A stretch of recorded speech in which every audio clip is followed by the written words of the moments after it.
Hello all, welcome to Mohansh Technologies. Today we are going to be discussing about input function in Python. So in the previous class, we discussed about type function, print function, ID function. So those are Python predefined functions. And again, input also Python predefined function, but input is very important function. What is the reason input function? Why input function is basically needful in Python? Users are going to be entering some data. Okay, some program need to take the data from the user. For example, I am the user, you are the user, anybody is the user of the application. User trying to entering a data, that data taking by the Python and which is going to be having the, which is calculating the values and giving the outputs. For example, I want to do a calculator program. If I want to do a calculator program, addition of two numbers, subtraction of two numbers, multiplication of two numbers, or I want to calculate the product price. So if you are giving the product price and product discount and product GST, all these things, and finally you need to calculate the final price of the product. In that way, you can able to write simple programs using with the input function. It is very simple, straightforward. I will explain theoretically here. Next, we'll go for the practical part, lab part. Okay, first of all, what this input function is. Input small letters, don't keep capital letters. Python is case sensitive. Don't keep capital letters. Input is small letters. Python predefined function. Python predefined function used for used for taking inputs from user. Taking inputs from user. User is who is the user? I am the user. You are the user. Anybody writing the program, that person is user. Okay. Then how to write input function? Input function can be written using with single quotes and again input function using with double quotes open, double quote close. Again input function with triple single quotes, all quotes will work out in Python. You can work with single quotes, you can work with double quotes, you can work with triple single quotes, you can work with triple double quotes also. Okay, getting my point. Input will take by single quotes, by double quotes, by triple single quotes, by triple double quotes also. But remember one important point. Whatever the data you are providing in the input, that should be in the right side of the equal to. Okay. Input data should be stored by some variable. Input data should be stored by some variable. That is the important point. Okay. I'm writing the note point here. Input data need to store into a variable. Input data need to store into variable. Variable definition is important. Define a variable is important to store the input data. Input data need to store into a variable. Okay. I will write now. My first name, right? Suppose I want to write a first name. First name is equal to input of enter your first name. Okay. Inside this, enter, enter your first name. Enter your first name. See, whenever you are entering your first name, that is going to be storing into the first name. You are not defining the data default. This is the data taking by the runtime. Whenever the program is running, then only you are entering the data.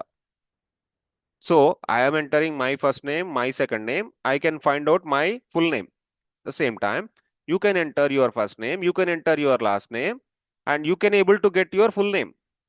I will write the program now. I will write multiple programs. I will write a calculator program also based on the input. Okay. So first name and last name. Last name. Last name is the variable. First name is the variable. Last name is the variable. And last name also need to get the data, right?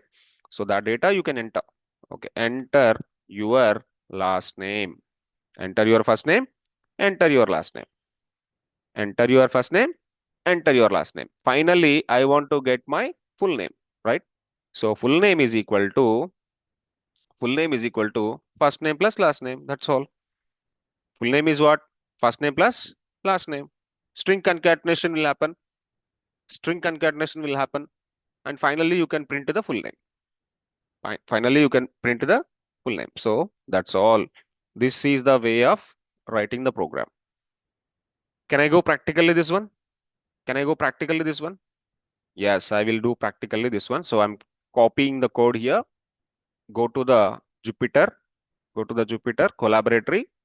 And this is the collaboratory. Inside the collaboratory, Jupyter Notebook, I will take input.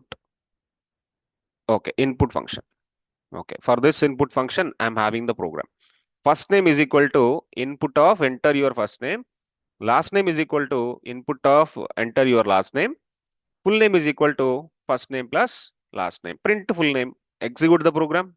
Very simple, straightforward. Okay, program is running in runtime. In runtime, one prompt box will come. In runtime, one prompt box will come. That prompt is actually blinking. Can you observe? The prompt is blinking here. Prompt is blinking or not? Here the prompt will blink. Inside the prompt, you need to fill the blank. Fill the blank. Okay. First name is Mohansh. First name is Mohansh. Okay. I am giving enter your first name. I am filling Mohansh. Okay. Taken. Last name Technologies.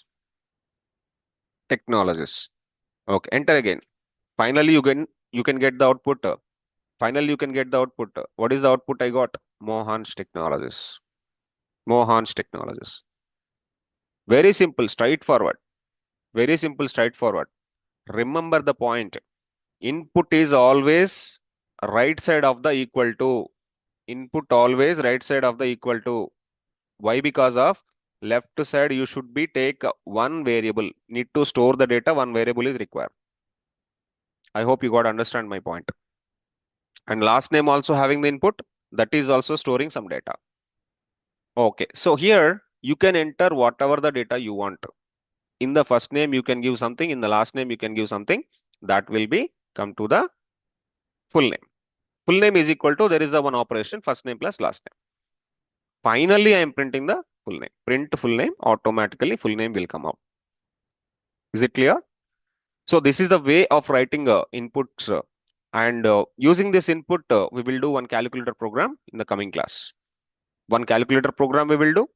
One price calculation also we will do. Two projects, two mini projects I will show with the input.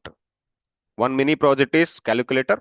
One mini project is product price calculation or employee salary calculation, whatever it may be. Employee salary calculation we will do.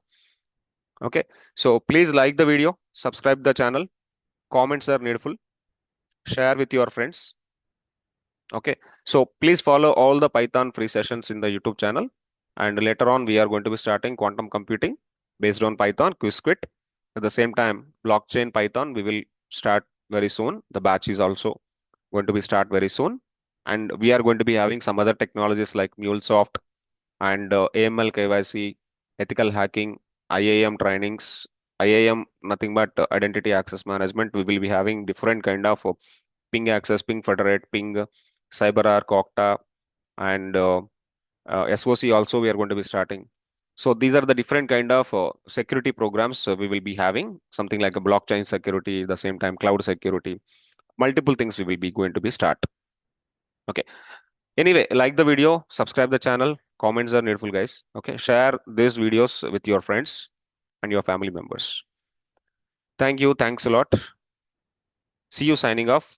We will see in the next video, calculator program and price calculation program. Bye for now. Have a nice day. See you signing off.